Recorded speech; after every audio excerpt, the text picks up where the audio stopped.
na ikaw na nga at sabi niya para daw sa'yo. Alam niyo ba guys, bago kami maghiwalay ni Mr. B, ang weird ha, bago kami maghiwalay ni Mr. B, yan yung kantang ire-release niya. Kasi bago niya yan i-record, pina-practice niya yan sa harap ko. Oo nga, Ikaw pala? ah,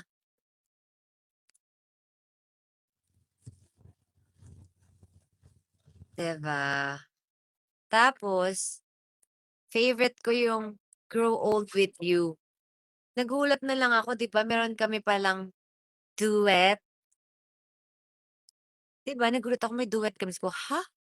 Duet pala kami nun?" 'Di ba guys? It's kinda weird, kinda weird. Ayoko, hindi naman ako kumanta ng ano, Ikaw Pala, eh, next time na lang 'yan.